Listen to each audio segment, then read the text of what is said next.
से कान्हा का जन्म हुआ है ना, मैं तब से देख रही हूँ। तब से हम पे कोई भी संकट आती है ना, तो अचानक से कोई अपरिचित हमारी सहायता करने आ जाते हैं। और जाते समय कान्हा की आज्ञा लेके जाते हैं, और कभी कभी तो इसे प्रभु बोल के जाते हैं। बाबा संभालो।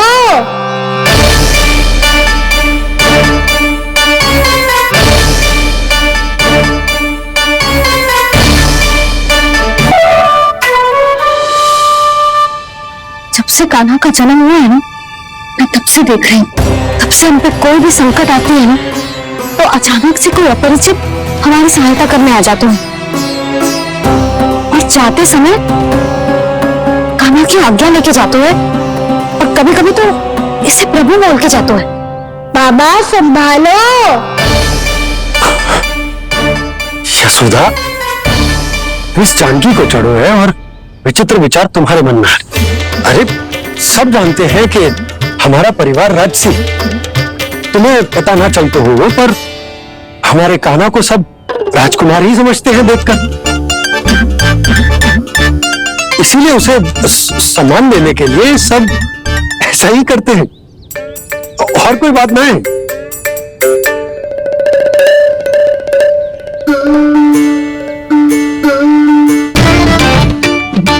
जी मेरे लल्ला को ऐसे क्यों घूर रहे हैं? बुरी दृष्टि लगाएंगे क्या? बदराम जी, आपके साहब तो गए, अब आप यहाँ क्यों? वो क्या है ना, मैं अपने रोगी का निरीक्षण करके पूरी तरह से संतुष्ट होकर ही जाता हूँ।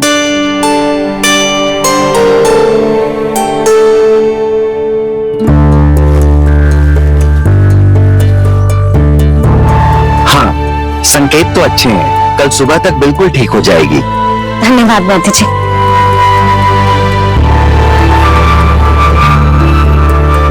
बस तो फिर हम कल पकड़न पकड़ाई खेलेंगे जानकी।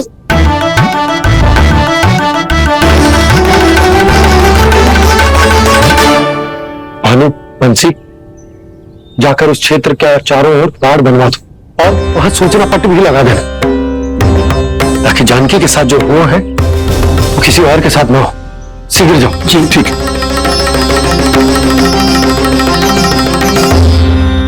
और सूचना पट लगवाने से समस्या का समाधान नहीं होगा बाबा।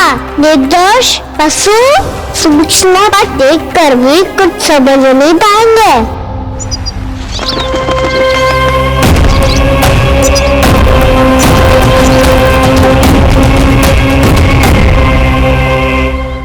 तो तुम्हारे कहने का अर्थ यह है कि व्योमासुर मारा जा चुका है, और वो बालक अब भी जीवित है।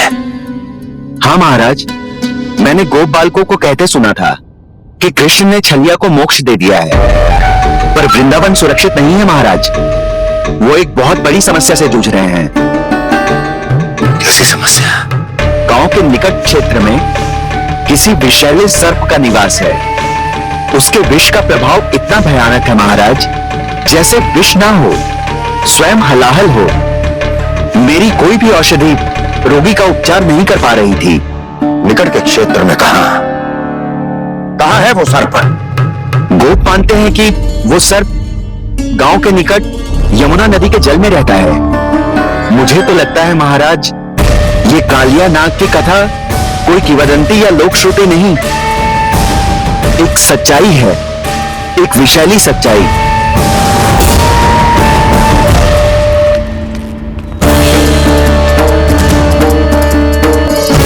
कालिया का सामना होने का समय आ गया है, वो उससे पहले मुझे बुलाना होगा उन्हें।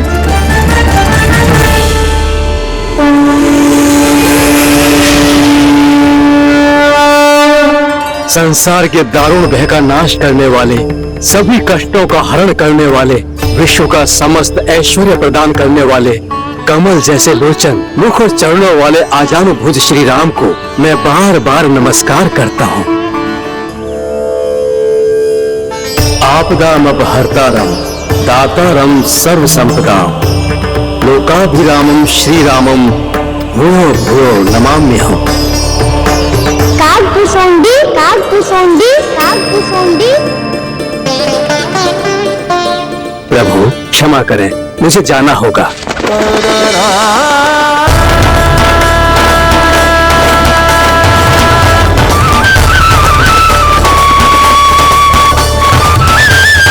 प्रणाम प्रभु। अनेक बार मैं आपके दर्शनों के लिए आया प्रभु। कभी नंद भवन के झरोखों से आपके दर्शन करके चला जाता था, तो कभी दूर किसी वृक्ष की आड़ से आपको निहार लिया करता था। आज आपने स्वयं मुझे बुलाकर धन्य कर दिया प्रभु।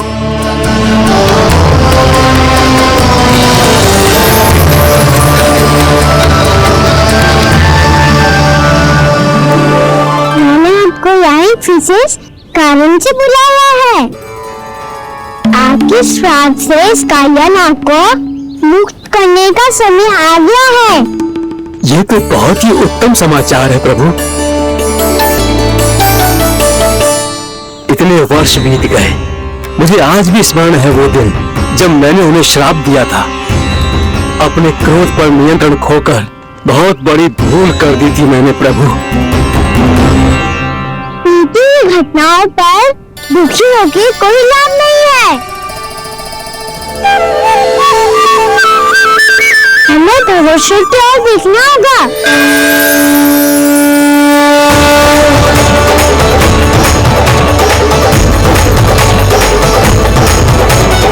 आदेश कीजिए प्रभु, क्या आज्ञा है आपकी? जब मैं कालियानाग का सामना करने जाऊं, तो आप यही रहेगा। आपको अपने आप पता चल जाएगा कि कब क्या करना है। और हाँ, लौटते जाते समय नारद मुनि से कहिएगा, वो आकर मुझे भेंट करे। अवश्य प्रभु, प्रणाम।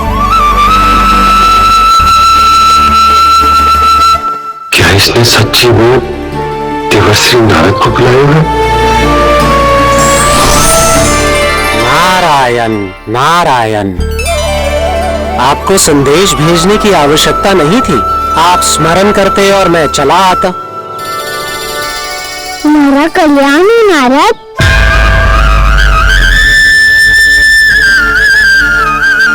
मैंने तुम्हें विशेष कार्य के लिए बुलाया है। आज्ञा दीजिए प्रभु।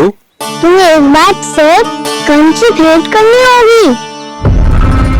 विचार कीजिए महाराज। क्या आप बिना किसी शंका के कह सकते हैं कि कौन सी पंखुड़ी पहली है और कौन सी आखिरी?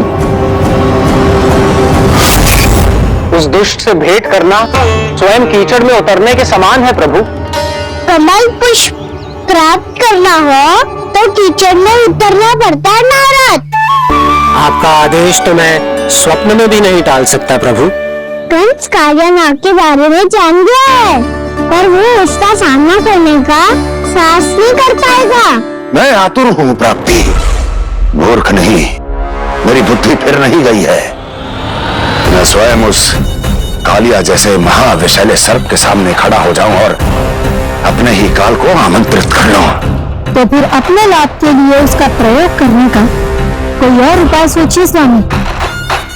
कुछ ऐसा कीजिए कि यमुना नदी का पूरा जल विषैला हो जाए और वृंदावन वासी उसका उपयोग करे, और आपका काल कहलाने वाला वो बालक स्वयं काल के गाल में चला जाए। उत्तम उत्तम सुझाव है प्राप्ति।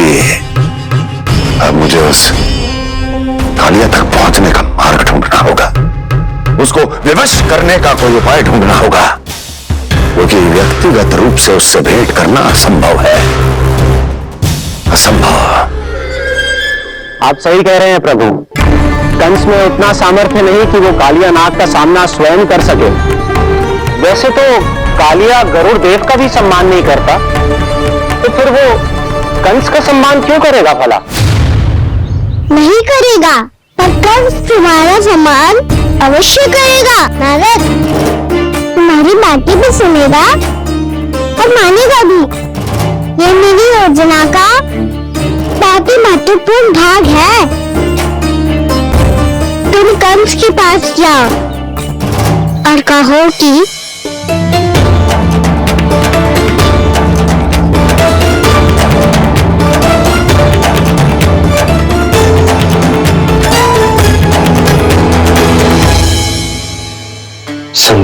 ये माता पिता को तीर्थ का सौभाग्य दिलाती, पर मेरा लल्ला कितना महान कि उसने हमारे घर को ही तीर्थ बना दिया।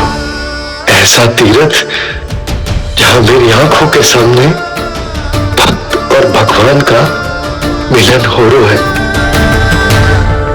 जो आज्ञा प्रभु।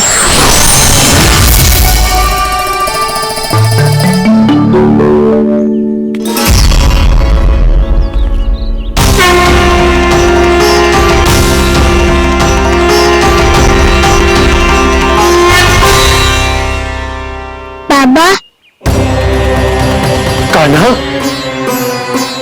ये सब क्या चल रहा है? पहले काक भुसुंडी जी और फिर ये नारद जी,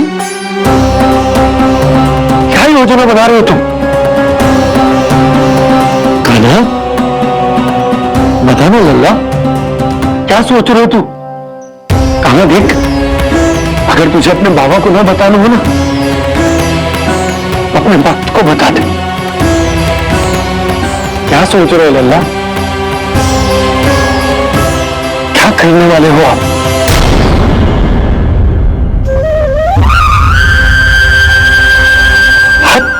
आप इतने दुखी क्यों हो? कान्हा? कान्हा? क्या होगा? तुमकी मुझे आवाज हो जाए बाबा, समय आने वाला है। कौन सा समय आने वाला है लल्ला? ये सब कुछ बदलने वाला है। भैया को मेरे सत्य पता चल जाएगा बाबा।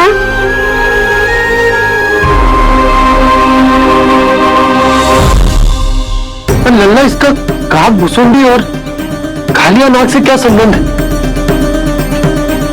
ऐसा क्या हुआ था और क्या होने वाला है?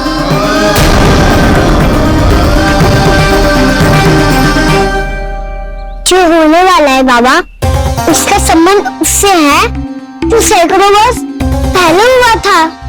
महर्षि भृगु के एक वंशज थे वेद शिरोमणि, जो विंध्याचल की पहाड़ियों में साधना कर रहे थे। तभी वहाँ अश्वशिरा नाम के एक दूसरे मुनि आमंत्रण के बिना ही आ गए। कितना सुंदर और शांतिपूर्ण आश्रम है। यहाँ प्रभु की साधना करने में बहुत आनंद आएगा। गए अश्वशिरा मुनि उपस्थिति के कारण होने वाले व्यवधान से बाध्य होकर वेद शिरा मुनि ने अपनी आंखें खोली। कौन हो तुम और यहाँ क्या कर रहे हो? आपके आश्रम में बहुत शांति है मुनिवर। साधना करने के लिए बहुत ही उत्तम स्थान है ये। मैं चाहता हूँ कि मैं भी यहाँ। आप यहाँ साधना करना चाहते हैं, लेकिन इतना भी नहीं जानते कि किसी के आश्रम में प्रवेश करने से पहले उसकी आज्ञा लेनी चाहिए। आप ये भी नहीं जानते कि यदि कोई यज्ञ कर रहा हो तो बिना अनुमति के वहां प्रवेश करने से उसकी यज्ञ साधना भंग हो सकती है। आप क्या साधना करेंगे मुनि? आप तो साधना के योग्य ही नहीं हैं। इतना अपमान! एक मुनि के मुख से इतने कड़वे शब्द शोभा नहीं देते। मैं तुम्हें श्राप देता हूँ, जितनी विषैली तुम्हारी जिह्वा है उतने ही विषैले सर्प बन जाओ तुम। और ऐसा सर्प जो सांस भी ले तो निकट का वातावरण दूषित हो जाए। तुम्हारे इस दुस्साहस के लिए मैं तुम्हें श्राप देता हूँ कि तुम अभी इसी क्षण कौवा बन जाओ, और ऐसा कौवा जो कांव कांव करके अनर्गल प्रलाप करता रहे।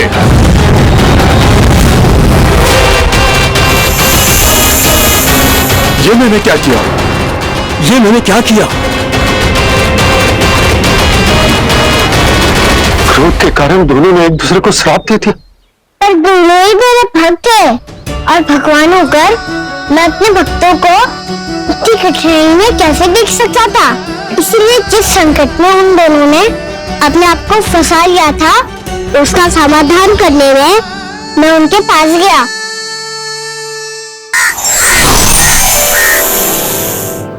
देखिए ना प्रभु, ये क्या हो गया हमसे? हमारी रक्षा कीजिए प्रभु, मार्ग दिखाइए हमें।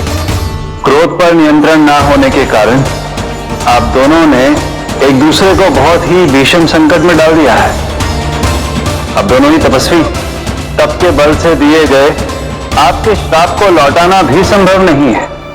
प्रभु कोई तो उपाय होगा, हम आपके शरण में हैं प्रभु।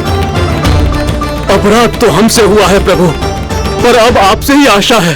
कुछ ऐसा कीजिए भक्त वत्सल, जिससे हम दोनों के श्राप का प्रभाव कुछ कम हो जाए।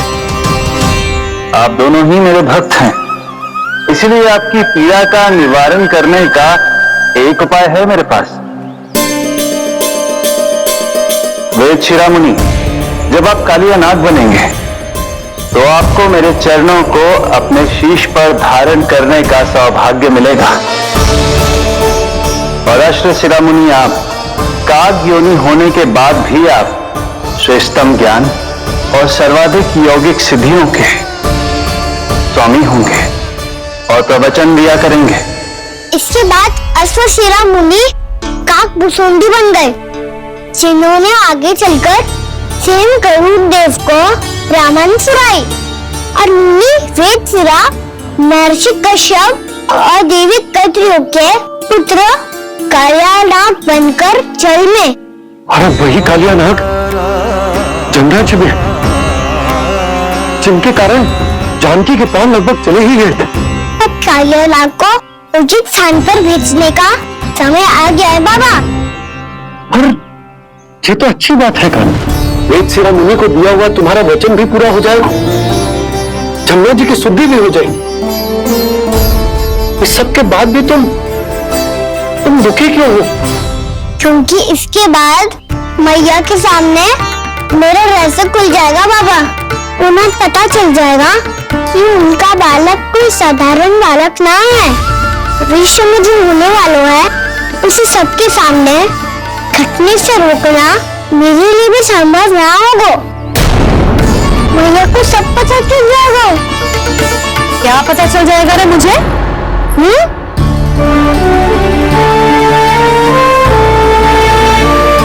यही कि सबसे अधिक प्रेम मैं आपसे ही करता हूँ। अब बस भी कर, चलो भोजन के लिए बुलाने आई थी तुम दोनों को। भूखा थोड़े ना रहने दूंगी अपने नन्ना को, मेरा नन्ना दुर्बल हो जाएगा ना। आप खिलाओगे तो खाऊंगा। हाँ ठीक है, मैं ही खिलाऊंगी। अब चल अर्जुन चल।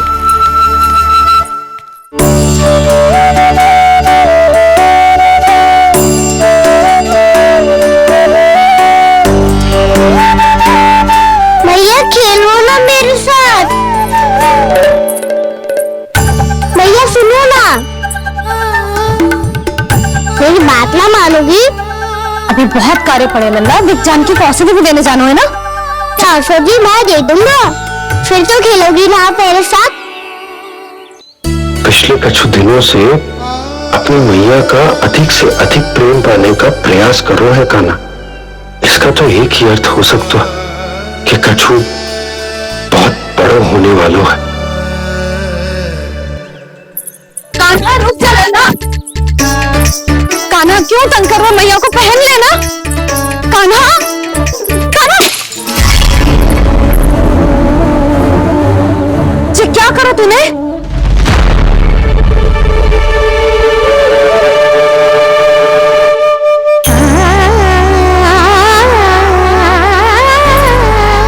अच्छा ठीक है, अब मुंह लटकाने की आवश्यकता ना है। ये ले।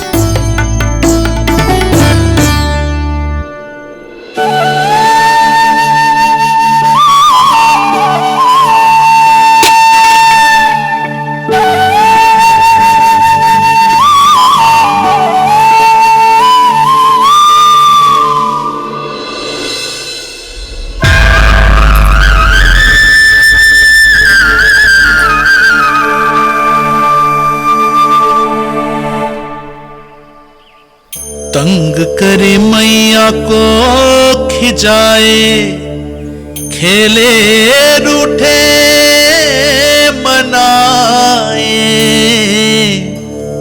लीला अनोखी करके शरारत, कान्हा दंड भी पाए।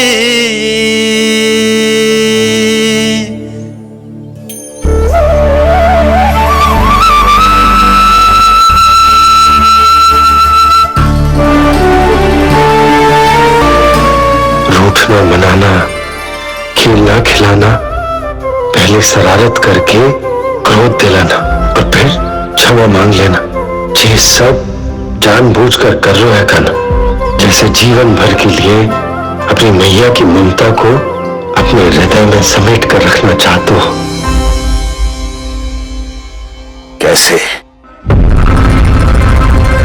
कैसे करूं उस कालिया से मित्रता, कैसे करूं उसका उपयोग?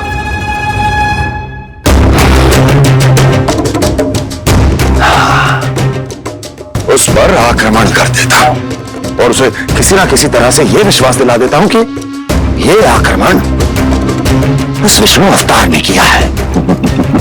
फिर वो क्रोध में आकर सारे वृंदावन वासियों को अपने विष से समाप्त कर देगा। उचित है, ये उचित है। नारायण हरि, नारायण हरि।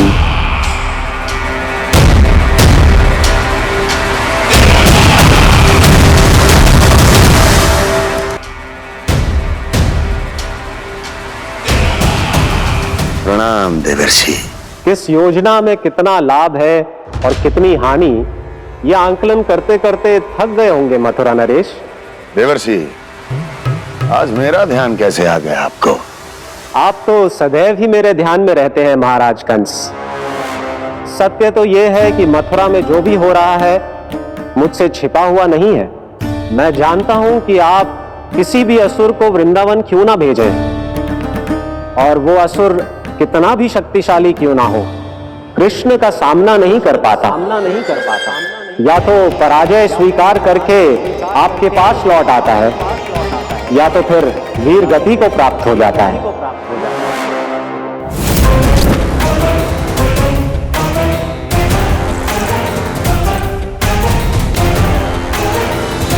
वाह, मुझे मेरी असफलताएं स्मरण कराने आए हैं, मेरे घाव को खुरेदने आए हैं, उन पे नमक छिड़कने आए हैं। मित्र को शत्रु समझने की भूल मत कीजिए महाराज कंस। मैं तो आपकी सहायता करने आया हूं। हाँ, और मेरी सहायता। कृष्ण विष्णु अवतार है, आप विष्णु के भक्त हैं। मैं हूं विष्णु द्रोही, फिर भी तो आपके आराध्य को हानि पहुंचाना चाहता है, उसकी सहायता करना चाहते हैं आप।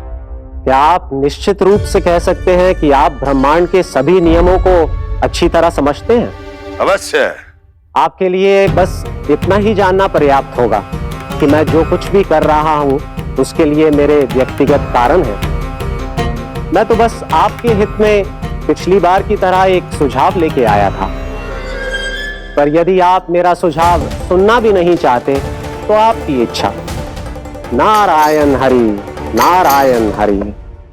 कारण चाहे जो हो, इनके पिछले सुझाव के कारण ही आज मेरे शत्रुओं की संख्या कम है। अन्यथा मैं देवकी के अन्य पुत्रों को भी जीवित छोड़ देता, और आज वो सब अपने भाई के साथ मिलकर उसकी शक्ति को अनेक गुणा बढ़ा देते। ठहरिए देवऋषि,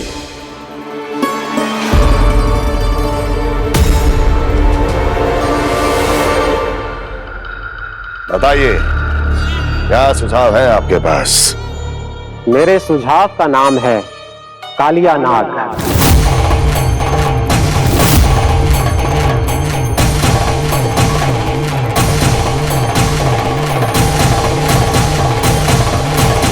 उसके विषय में मैं जानता हूं देवर्षि। तो समस्या यह है कि मैं स्वयं उससे मिलने नहीं जा सकता, उससे भेंट नहीं कर सकता। उस कृष्ण की हत्या के लिए उसको वृंदावन जाने के लिए तैयार नहीं कर सकता। तो मत जाइए उसके सामने, और ना उसे भेजिए कृष्ण के सामने। हर बार आप किसी न किसी असुर को अपने शत्रु के क्षेत्र में भेजते हैं, जहां शत्रु उसका सामना करने के लिए पूरी तरह से तैयार होता है, और आपका असुर मारा जाता है। इस बार शत्रु को युद्ध स्थल चुनने का अवसर मत दीजिए महाराज। इस बार योजना का जाल ऐसे बुनिए कि कृष्ण स्वयं उसके पास जाने के लिए विवश हो जाए। कालिया नाग स्वयं काल है, मृत्यु का दूसरा नाम है। उसके विष का उपयोग अपने लाभ के लिए कीजिए महाराज। वैसे कालिया के विष की अधिकता का अनुमान तो होगा ही आपको।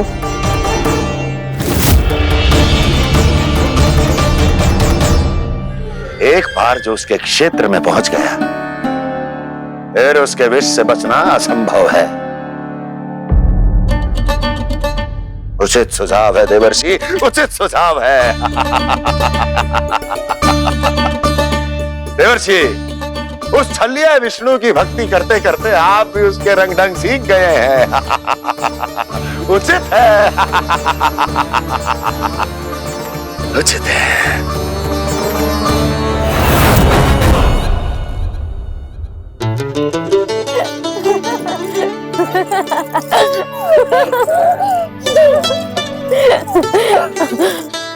बस बस, बहुत आनंद ले लियो लल्ला।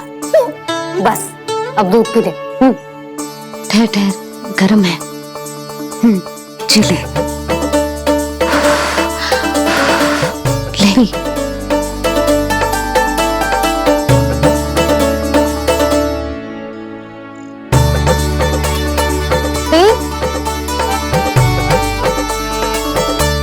मैं ना होती तो ना जाने क्या हो तो तेरा। अपने आप दूध भी ना पी सकते है, भावला कहीं का। आपकी इस प्रेम के लिए तो मैं धरती पे आया हूँ मैया। मैं भी यही सोच रहा हूँ यशोदा कि तुम ना होती तो मेरा क्या होता। इसी बात पे थोड़ा दूध और कजू खाने को दे दो। अरे मैं तो भूल ही गई। तनिक ठहर जाओ जी, दूध पी लेना तो आपके लिए भी कछु ले आती हूँ।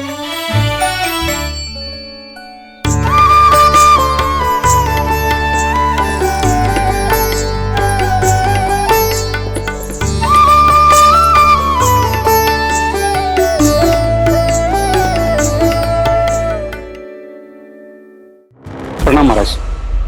आपकी आज्ञा के अनुसार बिल्कुल वैसा ही पत्र तैयार किया है जैसा आप चाहते थे।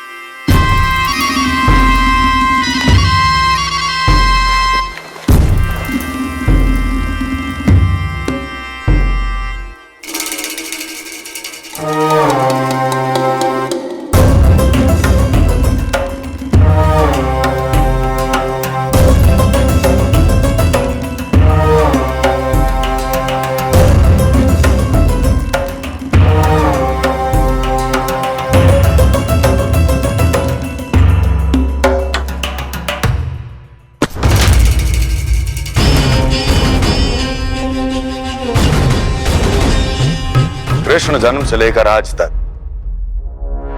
ये मेरी सबसे महत्वपूर्ण योजना है। इसका सफल होना निश्चित है दूत, किंतु केवल वही करना जैसा मैंने कहा है। जाओ।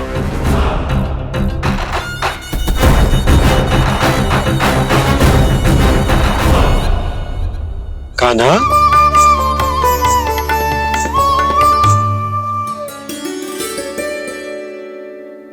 क्या होगा?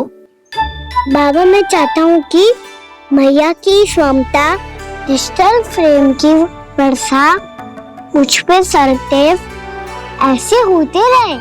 वो तो होती रहेगी लल्ला। अपने लल्ला के लिए किसी मैया का प्रेम कभी कम हो सकता है भला?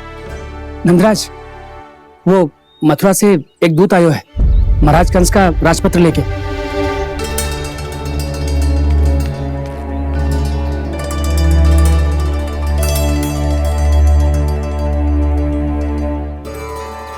कान्हा, अब क्या करने वाला है? तेरे बाबा कहाँ गए?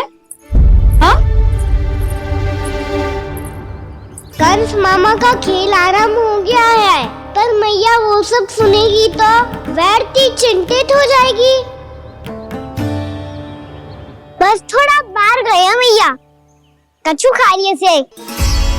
बाहर इस समय? मैया क्या होगा? मैया देखो ना, पीठ पे कछु हो रहा है। मेरा हाथ ना पहुंचो, आप करो ना। दिखा। यहाँ? क्षमा करना मैया, पर अभी बाबा को ही संभालने दो ये सब। कहिए, क्या संदेश लाए हैं आप?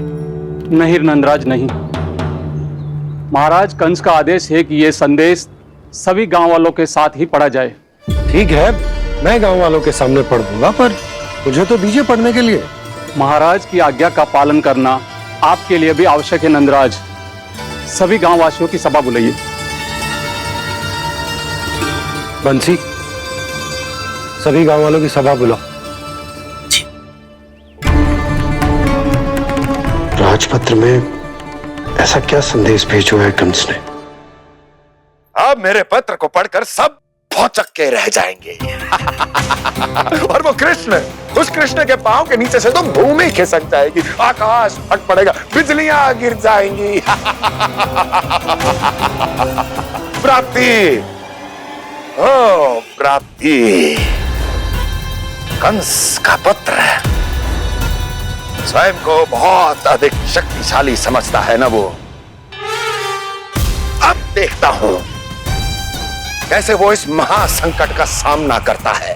वो कृष्ण, वो अपनी मृत्यु स्वयं चुनेगा या मृत्यु की वेदी पर चढ़ा देगा प्रिय वृंदावन वासियों को।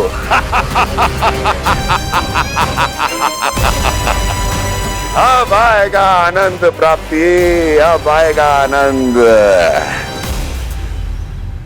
सबको इकट्ठा करवा के ही पढ़वाएगो। अवश्य ही कोई विशेष संदेश दिया होगा कंस ने। मैं भी यही सोच रही हूँ सुलक्षणा जी, कछु ना कछु तो विशेष है, पर जे हो क्या सकता है?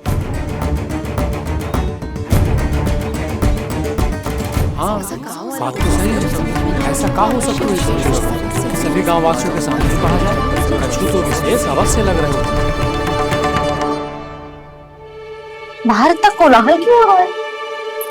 मैया, मैया, अब क्या होगा? मैया देखो ना, सर पे कछु हो रहा है। लल्ला, नारायण ने तुझे हाथ दिए हैं ना? पीठ की बात अन्य थी। अपने सिर की सेवा स्वयं कर। सर पे तो हाथ पहुंच रहा है ना?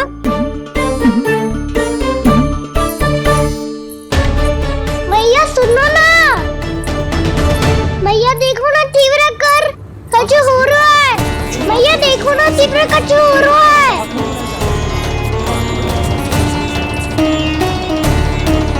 सब लोग आ चुके हैं, अपना संदेश सुनाइए आप। गोपराज नंद और सभी वृंदावन वासियों को सूचित किया जाता है कि मथुरा अधिपति और आप सभी के महाराज कंस ने कल सुबह भव्य पूजा का आयोजन किया है। इसके लिए राज्य को वृंदावन के क्षेत्र के निकट यमुना नदी के मध्य में खिलने वाले 1 कोटि कमल के पुष्पों की आवश्यकता है। इसीलिए आप सभी को यह आदेश दिया जाता है कि ये सभी कमल के पुष्प प्रथम पहर से पहले राजसभा में पहुंचा दिए जाए।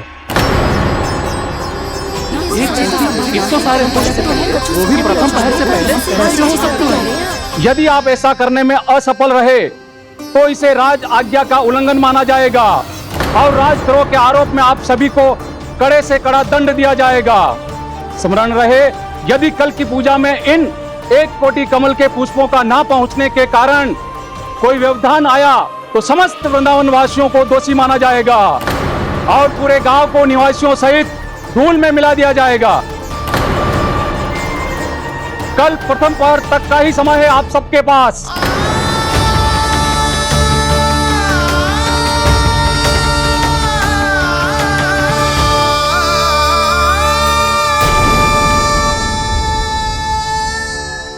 एक कोटि कमल पुष्प, वो भी कल प्रथम प्रहर में? ऐसे कैसे संभव है? और कोई साधारण पुष्प ना, यमुना नदी के मध्य खिलने वाले विशेष कमल के फूल चाहिए उन्हें।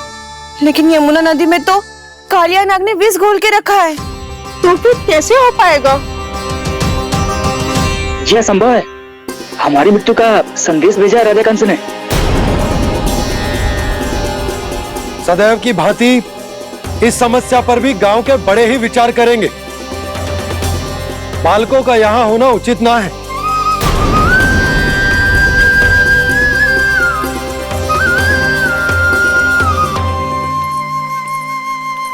लल्ला ले जे गेंद ले, जा अपने सखाओं के साथ खेल। सुबह उज्जवल, मधुमंगल वसंता, देखो मैया ने क्या दिया है। चलो खेलें, बहुत आनंद आएगा आज।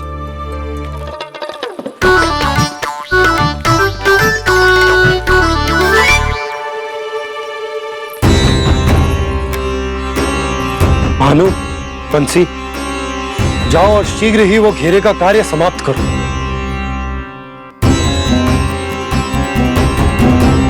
पर कछु ना कछु तो करना पड़ेगा ना।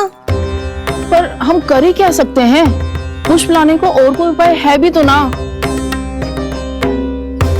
मैं चला जाऊंगा जमुना जी में। वैसे भी मेरे जीवन के कितने दिन शेष बचे हैं। गांव के लिए, समाज के लिए कुछ करके मरूं, तभी तो शांति मिलेगी। ना काका, यदि आप उस विषैले जल में छलांग लगा भी दोगे, किंतु 1 कोटि कमल पुष्प एकत्रित कर पाना आपके लिए संभव ना है। इससे अच्छा है कि मैं चला जाऊं। यदि मैं मर भी गया तो मेरे पीछे रोने वाला कोई ना है। किसी को कहीं जाने की आवश्यकता ना है। गोप नरेश होने के नाते ये मेरा कर्तव्य है कि मैं आप सबकी रक्षा करूं। नंदराज, आपको जाना है तो जाओ। हरिया, काका, भैया सब चले जाओ। लेकिन आपको पता है वहाँ का जल कितना विषैला है। आप लोग एक क्षण भी जीवित नहीं रह पाओगे। फिर कैसे इकट्ठा करेंगे 1 कोटि कमल पुष्प? आप बात तो सही कह रही हैं शांति। उस दुष्ट कंस ने ऐसी मांग रख के हम सबको फंसा दिया। हम में से कोई भी क्यों ना चला जाए और इस संकट का समाधान ना निकले को। बताना कौन सा खेल खेलें? गेंद पकड़ खेलते हैं। पर एक बात सुन लो सब, कोई भी तीव्र गति से ना फेंकेगा गेंद को। भैया ने फ्रेम बनाई है मेरे लिए। सब तैयार हो? हाँ।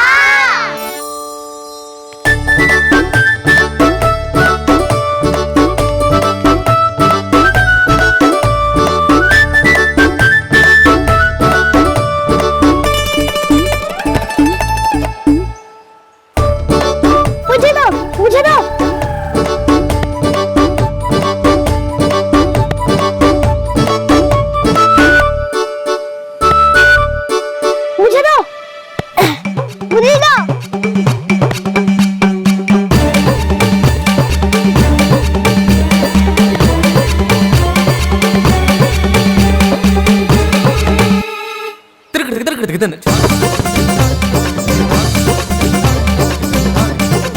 कान्हा, इतनी धीरे से फेंकेगो तो कैसे आनंद आएगा?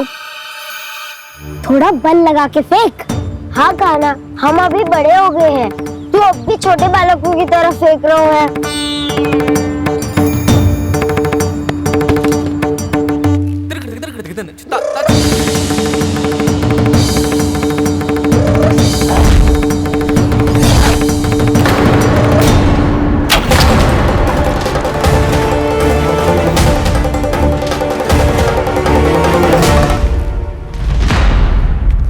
दीदी जी क्या करो कान्हा?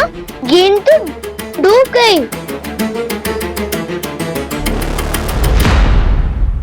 अच्छा, तो ये सब इसकी योजना का भाग था ताकि ये कालिया का सामना कर पाए। तुम सबने तो कही थी तीव्र गति से फेंको। देखो सिखवा दी ना मेरी गेम। मुझसे नदी में।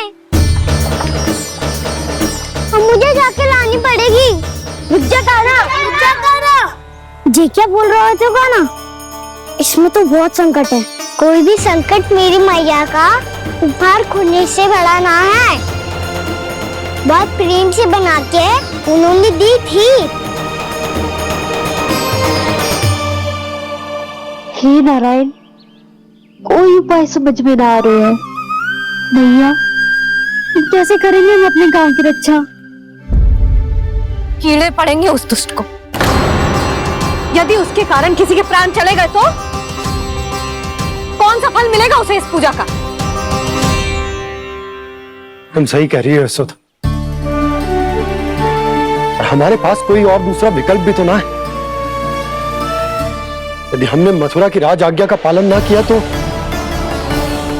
इसका दुष्परिणाम पूरे गांव को भुगतना पड़ेगा।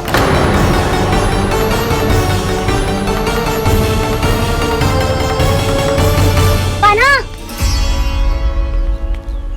तुम्हें पता है कि तू भगवान है, दिव्य है, बहुत शक्ति है तुझमें, पर फिर भी हम तुझे विषैले जल में ना जाने दे सकते। कुछ होगा तो तुम सब इतनी हट कर रहे हो तो ठीक है, ना जाऊंगा। गेट कहाँ गिरी है, कितनी दूर गई है, ये तो देख लो, ताकि उसे बाहर निकालने का कोई उपाय ढूंढ पाओ।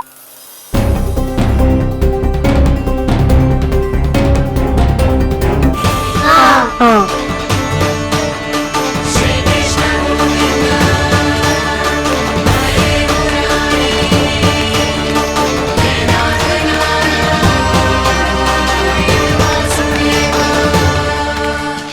कान्हा की ये लीला तो समझ ही नहीं आ रही। पहले इसने देवश्री नारद को मथुरा जाकर कंस को भगाने के लिए कहा, फिर स्वयं ही दुखी भी हो गया कि अब इसका रहस्य सबके सामने खुल जाएगा। और अभी स्वयं ही तो इसने कहा था कि गेट बहुत महत्वपूर्ण है, फिर स्वयं ही उसे नदी के विषैले जल में फेंक दिया।